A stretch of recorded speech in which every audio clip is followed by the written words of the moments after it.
He's doing a good job here. He's got his hands locked. An 11-2 major decision for Isaac Rogel and the Boilermakers. What a win for Hayden Filipovic to get the job done. He put Andrews on his back a couple of times. Grayson Clark scores the final 8 points to take a 9-4 victory. Beautiful job by Blaze. You saw him kind of drag it back with his head stuck in the middle. Boilermaker faithful here in Holloway Gym giving Ben Benadia a round of applause as he picks up his 4th Big Ten dual victory. And he gets the takedown. Brody. Welcome to the Always Aggressive Podcast. I'm your host, Tanner Lipsett. With me, the head coach, Tony Ersland.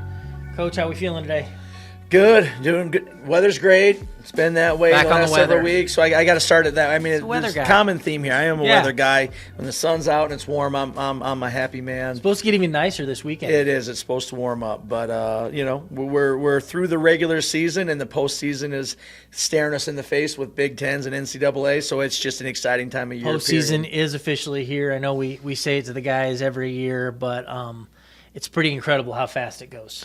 It does, and it's easy to get caught in the middle of the grind, right? You go back to say, hey, January, and it's time on the road and the Big Ten schedule and all that, and the grind is real. We say it's real, but you look back and it just flies by. You know, one minute we were out in California to start the year off, and here we are. The year's done and over already. Insanely goofy schedule the way it fell together this year as far as first few weeks of the season on the road. Then we got to chill out for a little bit. Yep. Then January hits, and it felt like we were on the road forever. Yep, 3 weeks in a row, I think, wasn't it, on the road? And Yep. then we got to be at home. And then we were home forever. Yep. And so now, postseason's here. We're gonna pack our bags for Penn State in a little over a week here and get ready for that. But before we get too far into the future, last regular season duel, Yep. last Friday at IU. Split the matches 5-5. Bonus points were the difference. Yep. And didn't come out where we wanted to. No, tough, heartbreaker, right? You know, as you said, we split 5-5 on the matches, and bonus points were the difference. You know, I guess when we looked at the duel, and we knew we were going to have some different guys in there because we did have starters out, but you know, we thought we still had that overcome. You know, the way we had kind of mapped out the duel and looked at it, we thought we were in a good spot, and as it turned out, we were still in a great spot to win 6, maybe 7 matches in that duel, but just didn't win some key situations at the very end of matches that would have swung it our way, and so now you're left at 5-5, and bonus was the difference. Couple of the highlights to touch on. Another. This gets redundant, right? Another ranked win for Joey Blaze at 165 pounds. Takes Yep. out Tyler Lillard, multi-time NCAA qualifier for the Hoosiers, and Joey just keeps doing Joey things. Yeah, another solid win for Joey. I'd like to see him pick it up a little bit more, right? As we do, we're greedy. We want more points. And I thought maybe Joey was a little too conservative. And again, he knows we talk about these things. I'm not saying anything that he and I haven't discussed. But again, he's very steady and solid, in his performances. Again, I'd love to see him more aggressive, but how he manages the edge of the mat, how he managed, with the hand fight, kind of where he kind of, picked and chose his spots, I guess, was good. Like he's been good all year long and understanding what he has to do to get the match, to go his way. It's, you talked about some of the tactics, right? You talked about his edge wrestling. You talked about his hand fight. You talk about some of the different things that he does. It's pretty incredible to think back, just 2 years ago and how far, what the chasmic difference in his wrestling has been over those 2 years, especially when it comes to speaking about some of those tactics. Yeah, he's a smart guy, right? And then as he's been in these situations the last couple of years. When it comes to wrestling, he's a smart guy. Yeah. Sorry, Joe. I had to do it to you, buddy. Right. Yeah, he is. His wrestling IQ is high. We'll put it that way, right? There you go. His wrestling IQ is high. His GPA's high too. It is. Let's not hate on him too much. No. We're definitely not hating on him, you know. But it's fun. It's fun to kind of poke him a little bit. Always. You know. But no, he's been in these situations a lot because he's earned it. He's put himself in those situations where he's had to pull out tough matches against good opponents, and so he's become very good at, again, understanding what strategy he has to take while he's in the middle of a match. You know, sometimes, you know, we kind of shake our heads because we don't see our guys make an adjustment or adapt within the match as quick as we would like them, right? That's, you know, from coaching, right? Hey, we needed to make an adjustment here, we didn't, right? And that's what cost us a situation. And he's been very good at making adjustments and understanding what has to happen within the match, you know, that's going to make it go his way. Another win, right below him, 157 pounds, Stony Buell. Going to be a key win for him as he closes out the season here. Takes out, you know, a guy who is ranked right next to him in the rankings in Bryce Lowry. Yep. Really, that, you know, it's going to be a win that's going to carry some weight for Stony when it comes to, and we'll get into this a little bit, NCAA qualification spots for the Big Ten and national and seeding, right? Yeah, Big Ten seeding, Big exactly. Ten seeding, yeah. Really important win for Stony on paper. There's no doubt. And when you look at how the Big Ten season's gone, I think one thing we've talked about or have looked at already, you know, he dropped a tough match to the Wisconsin kid, but then IU had the win over Wisconsin. Yeah, that's going to be a seeding, the ranker's nightmare, right? Right, and then we have the win over IU. So there's those kinds of things that are interesting.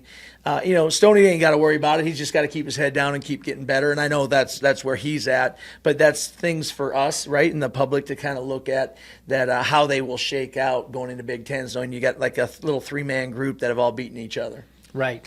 You know, again, we'll get into this a little later, but there's a lot of those scenarios when you have a conference like the Big Ten, and you have some of those weights that are so deep and so many guys that are, you know, probably going to qualify for nationals. I think maybe that's 197 this year. I think we could see as many as like 11 or 12 guys from the Big Ten make it to nationals, which is nuts. Yep. But those rankers delights where you've got, you know, A beats B, B beats C, C beats A. Yep. And then you know, sometimes you even throw in a 4th or 5th guy that really muddles it up.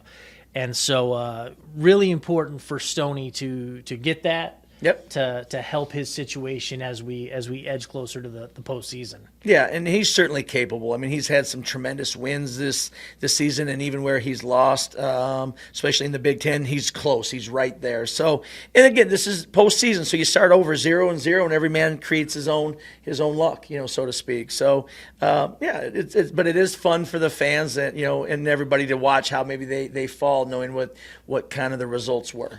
Bonus point win for Grayson Clark at 141 pounds. Yep. Went out, really handled his business. You know, got on top, did his turn thing, got to, you know, take early takedown in the first period, and you know, over a guy in Henry Porter who's had a really nice year for the Hoosiers. Yeah, I think ranked top 25 maybe in one of the rankings. Sure. So again, seeing Grayson, like, you know, perform consistently now here, his last 3 matches, 3 wins, all look very similar. You know, he's performing well. He's getting to his scoring holds. And, you know, the goal here is to start peaking in the next couple weeks, both at Big Tens and NCAA. So I feel good that we're starting to see his best wrestling, which is absolutely necessary in the postseason. You know, didn't make it through the season without a few injury hiccups here and there, but a guy who, you know, national qualifier, you know, multiple times already, goes out and puts together a 12-4 junior season, you know, really coming, like you said, won his last 3 as we get down to it. Mm-hmm. A guy who is, you know, doing his best wrestling at the right time. Yeah, and that's what it's all about. I mean, there's peaks and valleys to every season, and you just try to keep it in the middle. You know, you never want to get high or low, although that's tough, right? It's a very personal thing. Like, I mean, we're coming off a loss to our in-state rivalry in a heartbreak fashion. So, yeah, it's tough. But you try to keep it in the middle, keep your eye on where you're trying to go, you know, knowing that, hey, we still got Big Tens and NCAAs in front of us, and that's where our focus needs to be. Another thing to touch on with Grayson, I know we had a kind of through the first, I don't know, probably few weekends, a guy who's really good on top, has made a career out of scoring points on top, had trouble getting to it earlier in the year. Yep. And as we've come down the stretch, has been able to get on top and turn guys in each of his last 3 matches. What have you seen from him to really pick up that momentum on top and get back to what he's great at? I think he's just going back to kind of his roots too, right? Like what's important. Like you're always trying to advance and get better. And I think, he had worked a lot on his footwork and some of his attacks. And that's where his focus may have been early in the season. You're trying some new things. You're trying to see where progress was made. And I think as you get to the back end, you really refine your tactics. And at the heart of it, he's still a top guy. So, to go back to your roots, when you need it the most in these important matches is only natural. And I think that's what it is. He really understands who he is and how he's going to have to beat good people.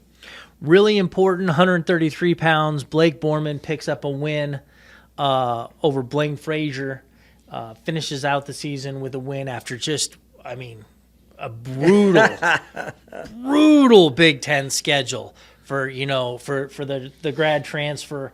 And we had talked early in the season, not necessarily on the show, but just in general about, you get a guy, he spent 4 years at Chattanooga in the SoCon, comes to Purdue for his last year of wrestling, and, is going to see a schedule unlike anything he's had to endure in his wrestling career. But has come out on the other side with a big smile on his face. Yeah, and that's the most important thing, right? Like your attitude. Your attitude wins this time of year. It's not talent, and maybe some people would want to argue about that, right? But the way you carry yourself through this kind of a grind and this kind of a season and come out the other side, do you have a good attitude about your chances and your hopes and what you can do? Or are you really kind of like, hey, I'm beat up. You get a negative attitude and you don't give yourself a chance. And I think he's come out, as you said, he's got a smile on his face. He's a positive kid. He's working his ever-loving tail off in the room. We see that. So I see a guy who's weathered a storm and is still going to go out and give himself a chance and compete hard and do well. You know what I mean? So I'm excited to watch him, and it could be the other way around. Sometimes your first year in the Big Ten, you learn what it's all about, and then you got to make decisions about, hey, this is what I want, this is what I signed up for.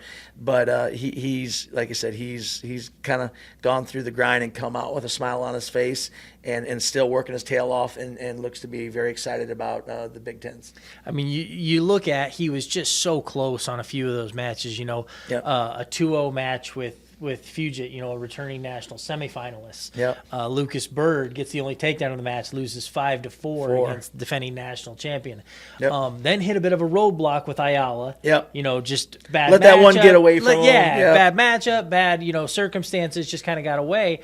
And so for him to be able to turn it around and, finish the season with the win has to be huge for his momentum and his state of mind as we head to Happy Valley. Yeah, absolutely. It just reinforces. Momentum can change so quick, just match to match. So you don't want to rely on it, but it's nice when you go out and you see results and things that you're working on. And if you look at the 2 blast doubles that he hit, I mean, those were beautiful and just kind of good positive vibes for, hey, this is what I can do when I'm right. Last win of the duel came for us at heavyweight. Again, Hayden Filipovich, 2 duels in a row. Yep.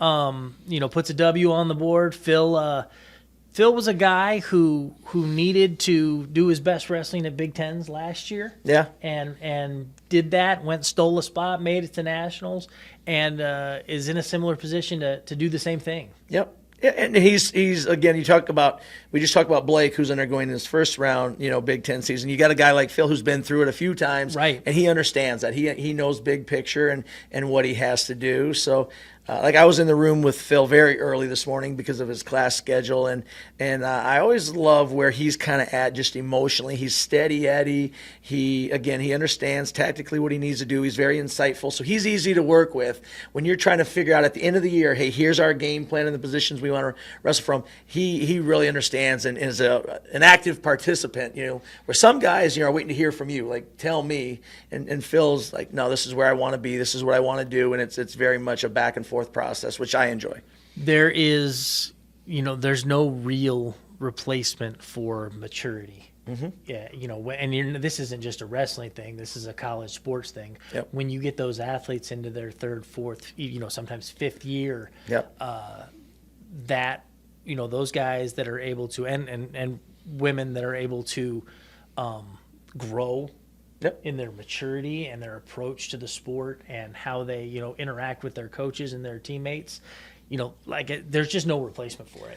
No, but that's what you love too about it, because there's growth and maturity, and that's so much more fun because you never coach the same kid twice. I've always said that, like every year, for better or worse, on the experience end of the deal, they are different people. But year over year over year, as they experience more, kind of like we talked about Joey with his wrestling, he's been there and experienced a lot. Same for all these young people, and that makes it fun because every year is a little different. They're growing, maturing, they're participating more.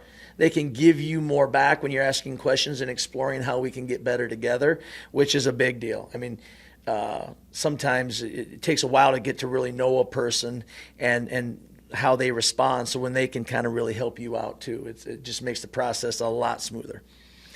The weekend was not without good news. Yeah. As we moved into Friday night after the duel and even Saturday, with a variety of high school state tournament championships across the country.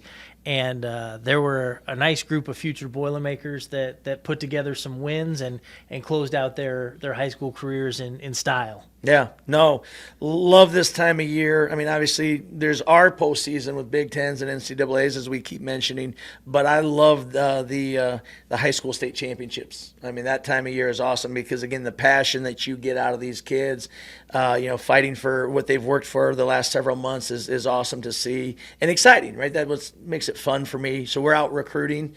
And had a chance. I was at Indiana. We had Matt over in Illinois, but we got to watch a number of our guys, as you said, compete and win. I mean, Nate Rio won his second dominating career. Yeah. Just who he's been as a competitor in the state has been awesome to watch. Jackson Bradley, four-time placer, made the finals. I believe first finalist from his high school there at Cowan High School. Over in Muncie, correct? Yeah, so I mean that's a big deal, right? I mean that's a trailblazer mentality. Well, and that's 2 years in a row we've had that with Noah Weaver last year for Rossville. Yes, yeah, that's right. And so there's that's a nice little theme of guys from the state of Indiana doing big things for their schools, and then being able to come here with that, like you said, that trailblazer mentality to try and help push our program. Yeah, no, absolutely. I mentioned Illinois to Zach Stewart, who was signed, capped off another tremendous career, two-time state champ there. Yep. Three-time finalist, two-time state champ. That's right. Very dominant year, for him as well. And so he finished really strong. And then a few weeks ago, Drake Huaman capped off a four-time state championship career out in Nevada. So 5A, 150 pounds. Drake ran through that bracket pretty good. Yes, he did. And then was off competing last week at a college open. Wins his state tournament, goes and competes in his first college open where he took third place. I think his only loss was a freshman from Utah Valley who was a very highly ranked high school recruit. And then he's got another big spotlight match coming up with some of the clubs that he's doing. I saw that. Yeah. I can't remember who he's.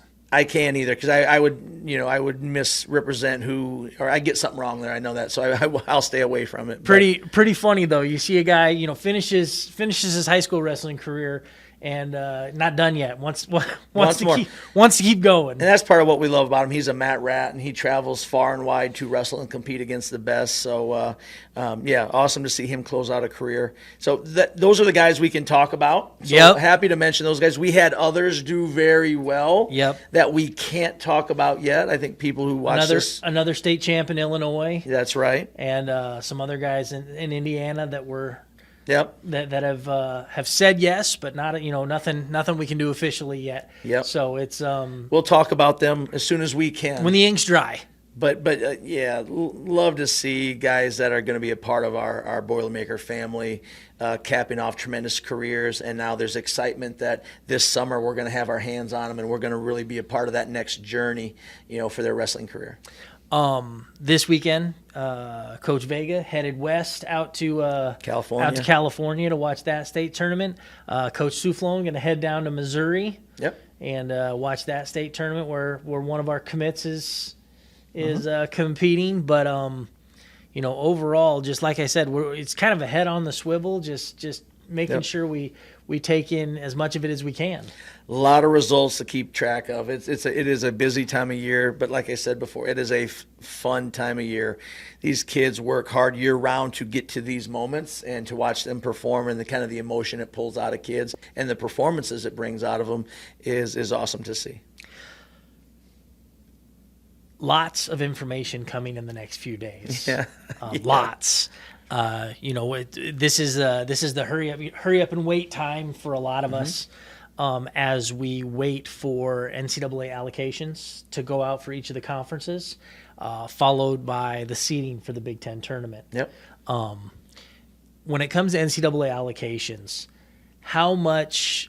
I know how much time I put into it, but I mean, how much time and energy do you put into seeing where guys are at and what they're going to have to do to make it to the next level?